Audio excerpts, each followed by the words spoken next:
Deuteronomy 28, verse 52. Now this is dealing with some other curses, alright?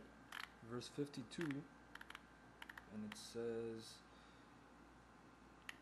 "And he shall besiege thee in all the gates until thy high and fenced walls come down, wherein thou trustest throughout all thy land. And he shall besiege in all thy gates throughout all thy land, which the Lord thy power hath given thee.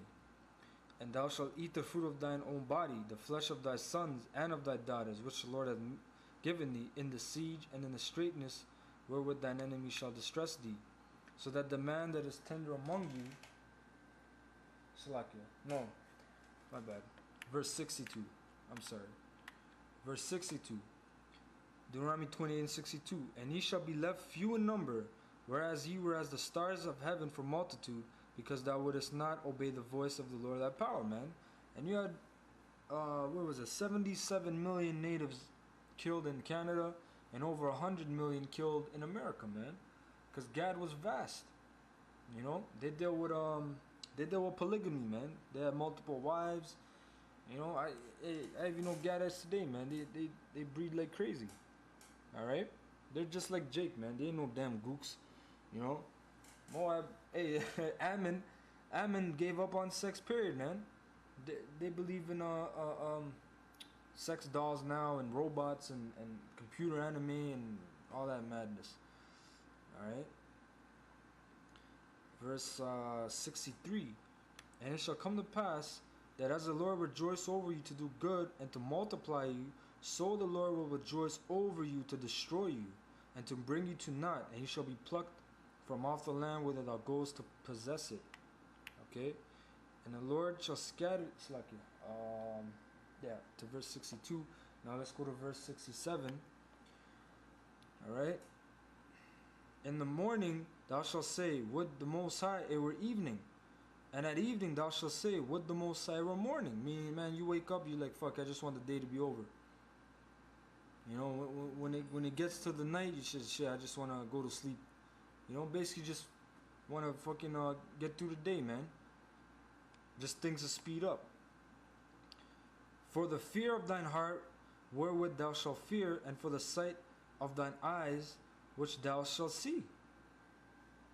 I think yeah, that was it. Yeah, that was the point. And basically, what, you know, that's going into, man, the Most High. Let me go into another verse quickly, not on the list, but it came in my mind.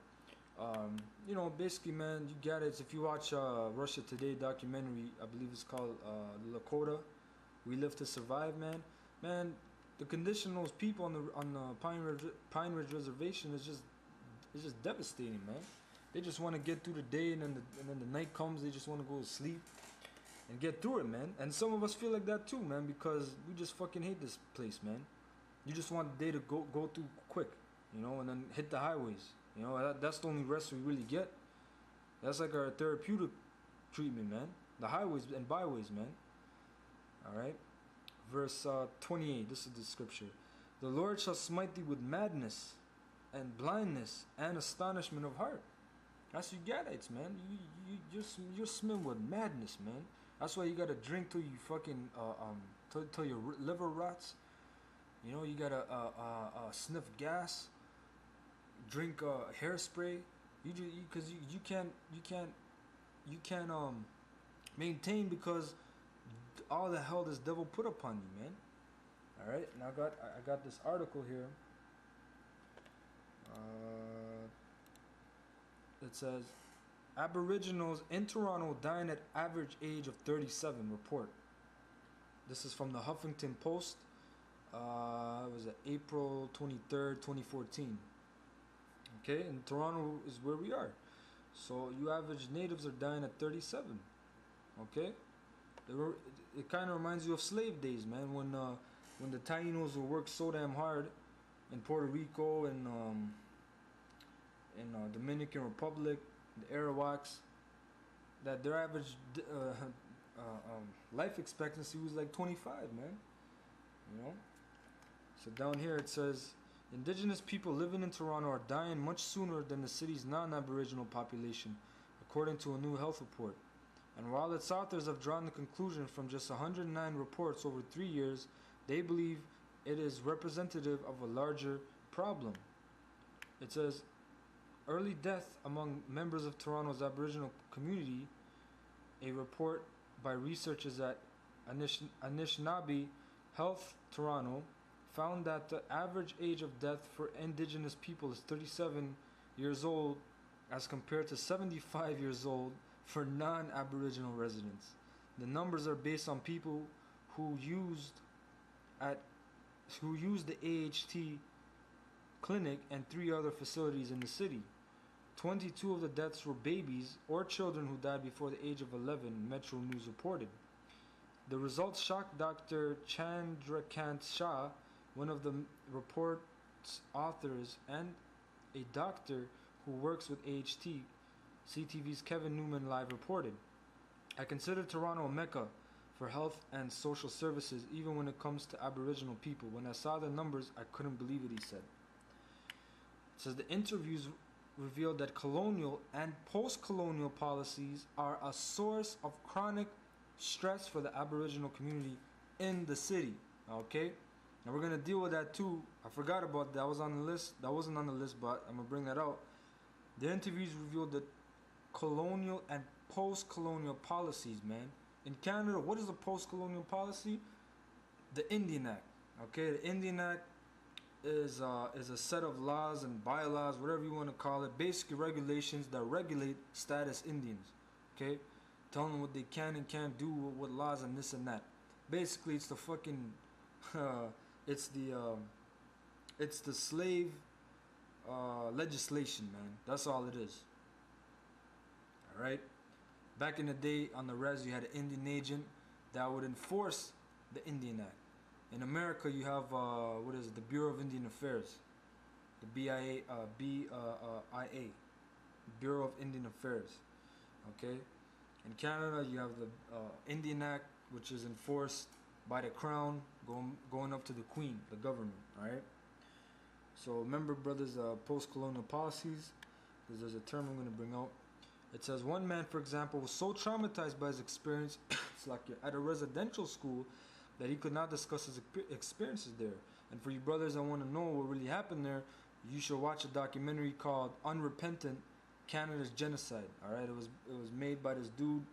He was a priest, but then he started digging into things, and basically he got revoked. He got fired. Lawsuits went on him, and he exposed everything that happened at those residential schools, man. Bunch of damn fucking dirty, pedophile priests and nuns, man, that fucking whipped the heritage out of the North American Indians. Okay, in Canada, same thing happened in America, but Canada, you're more slicker. You try to hide things more, but Yahweh Shem Yahushai is exposing you fucking devils, man. The main culprit was the United Church of Canada, I believe. That's the name for it. Okay, when you see those pieces of shit, those cocksuckers, man, you know, on the streets and shit, man, you know, I fucking curse them out, man. Alright, because they're a bunch of fucking devils, man. Okay? It says, that's why I drank so much. I just couldn't be a father, he said. Another interviewee said that colonial policies have caused Indigenous people to suffer spiritually, mentally, emotionally, and physically, man. That's why you pieces of shit people, man, you come up and you say, yo, we're not in slavery anymore. You got niggas coming up telling, we're not in slavery anymore. Nigga, you're still in slavery, man, because the post-colonial policies are still governing your ass, man.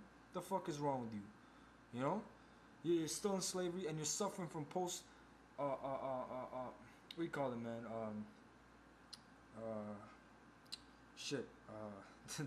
The term, Stockholm syndrome, man. You niggas are still suffering from Stockholm syndrome.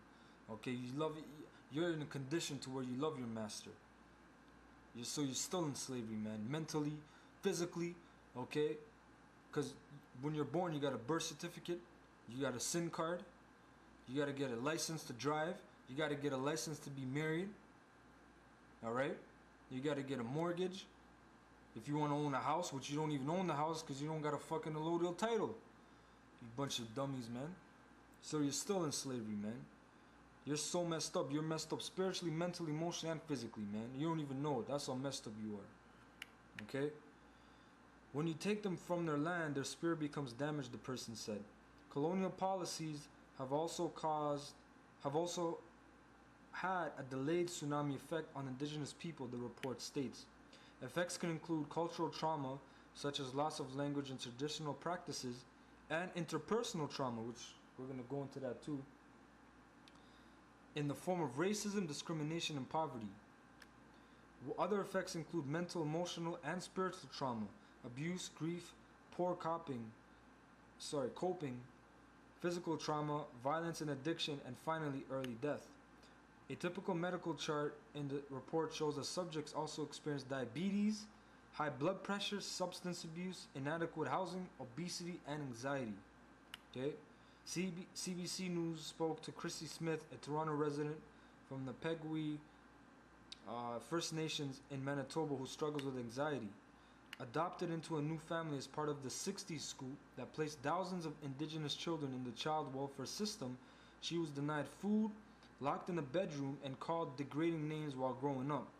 She mostly manages her anxiety, but some days are more difficult than others. I could have a panic attack downtown and people would be like, "What the heck is wrong with you?"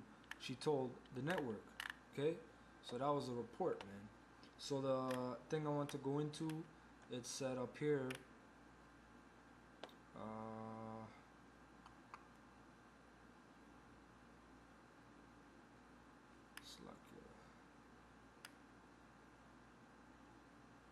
Interpersonal trauma, right here. And we're going to go into that because I looked at the term, and it's actually a term. It's called complex post-traumatic stress disorder, or called interpersonal disorder. And it says, this is what all you tribes are suffering from, man, but we're focusing on GAD right now because we read that report. Complex post-traumatic stress disorder, also known as multiple interrelated post-traumatic stress disorder, is a psychological injury that results from protracted exposure to prolonged social and or interpersonal trauma in the context of either captivity, slavery, or entrapment.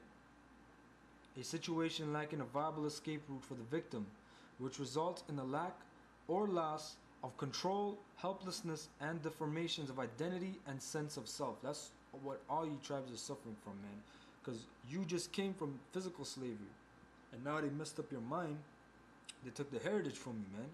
So you don't even know what you're suffering from, man. You're just walking around thinking everything is good, but you don't even know you have a disease, man. The Most High plagued you with diseases. That's why the Lord, when you come in the truth, He frees your mind. You're actually freed from those diseases. He cured you from these diseases, man, from these disorders. You know? There's some stuff I highlighted I know down here. It's from Wikipedia. Right here it says, changes in self-perception, such as chronic and pervasive sense of helplessness, paralysis of initiative, shame, guilt, self-blame, a sense of defilement or stigma, and a sense of being completely different from other human beings. All you tribes feel that, man. You grow up and shit, you get treated different, then you feel different, then you blame yourself, you start doing drugs, or you become a faggot, try to be accepted in this white man society, you go in a system, trying to blind your hair. That's what all you tribes are suffering from. Varied changes in the perception of the perpetrator, such as attributing total power to the perpetrator. Caution, victims' assessment of power realities may be more realistic than clinicians. Becoming preoccupied with the relationship to the perpetrator. Okay? Including a preoccupation with revenge, idealizing or paradoxical gratitude.